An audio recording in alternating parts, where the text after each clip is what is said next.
Bukeli we-Real Nqubeko TV asibingelele siphinde sikwamukele sisosuthu kwafihla inqindi ku-Ward 15 ngaphansi kaKhansela uMntwana eduze kwami nginomntwana wakhona kwafihla inqindi isimo esifanayo lesi nalapha de sikhona kwa-Ward 14 kwaDayeni la khona okuvele kwaqubuka khona umlilo endlini kungazelele umuntu. Ngizokwazi ukuthi ke sikhulume naye umntwana mhlambe akasibeke esithombeni ukuthi lento iqale kanjani nanokubheka ukuthi mhlawumbe usizo oluphuthumayo alidingayo umntwana ilona luphi. Ndaba ezitha sithokoza ukuxosha ithuba ukuthi sikhulume nawe namhlanje. Siyafisa ukukubingelela Mageba. Ngiyavuma mntana.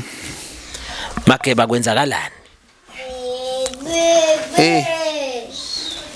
Kwenzakala into engixakile njengoba iqali kuba ibe khona. Ndaba ezitha Isike yaba khona kunyanga ezidlule mhlambe imbili. Kwasha lapha endlini kwaphela yonke impahla yami lapha phakathi. Cha bese sengithi sekwedlule mangicabanga nokubona ithuba eselikhona. Nendlu le ebishile yami enkulu hayi bisiqalile ubi ilungiswe kakhulu ngoba abafikayo la lapha ekhaya bezobona owafika kuqala nje kwafika inkosi yakwaButhelezi eyezwa lesi sidumo ngoba izalwa umntwana bekungumza wami. Yagijima ke yafika la ekhaya yona yathwala lo msebenzi kwazi kwawushonila ngela ekhaya yaze yalandelwa ngabanomzane bakubo kwaButhelezi. Hayi ke besithi ke leyo nkinga iyedlula ngoba wazi wayofika esigabeni sokuthi abe nesandla ekutheni kubuye kuqalwe phansi njengoba ibiyonakela ilungiswe. Ibisilungiswe isiphelile kwaze kwabazama kwangeniswa nempahla bayingenisa phakathi. Ibisilungiswa indlu kodwa ingakapheli kusabhekwe lapho sithe sihleli ngiyezwa ethubeni zabo 4 nje ingane ngiyazizwa seyikhala phandle. Mangiyalalela kuthiwa kushindlu. Nondlunkulu besinaye lapha nje uyaphuma nawe uyagijima ngiyamuzwa usekhala phandle. Endlini lendle shile indlu enkulu yangenhla. Lapha bekwathi makushala impahla samuvela izinto njengoba sisaqala ukubuya bengakabuyeli impahla. Kwasithuthela ama-fridge phakathi sathuthela namanye amakhabethe abekhona phakathi ayingawase kitchen athuthelwa khona. Impahla yonke egqokwa ngabantu bala ekhaya ibinqobele nekhona. Aphuma ngalutho kulo mlilo ofana nalo waqala wavela wayisukela nalona namhlanje uvele futhi wayisukela kanjalo. Yashaka indlu yaphela yazi yaphuma phezulu kuthayela ishayelwe ngothayela. Yaphela yathi nya bese sinovalo lokuthi umlilo ungahle weqele kule cha uNkulunkulu kwasimisa isandla kweqela. Akukwasha ukudla kwasha konke ayi angazi bangabala ngithini ingane zihambelaze uNdlunkulu wami kusele nalokho abekugqokile emzimbeni wakhe. Shama bhokisi kwashana ileyo inkinga enqamene nayo. Mageba ngifisa ukubheka lendle sikuyo naye ike yabhekana nalesimo somlilo. Yiyo le impela nje ubona nje seqaleni ngokuba ibuyele esimeni noma ingakapheli kusasela indawana ezincane kodwa isibuyele esimeni njengoba ngeke ngasho ukuthi yaba nakho ukuba ibe nokusizakala ekutheni owafika kuqala kwaba uye. Nomnyango ke futhi ungenile umnyango kaCopter ungenelele kakhulu. Mhlambe Mageba ngoba lento uma silandela kwezinye indawo yenzeka ibuke kuyinto eyenziwayo abantu abanye bazibafisa ukuthi ungenani bathuthe basuke mhlambe bashintshe igceke bakhe kwenye indawo. Mhlambe uMageba akayicabanga into efana nale ukuthi mhlambe lento into eyenziwe umuntu ezolokhu iqhubeka lokhu imhubha imhlupha mhlambe acabange nokushenxa mhlambe igceke alibeke kwenye indawo.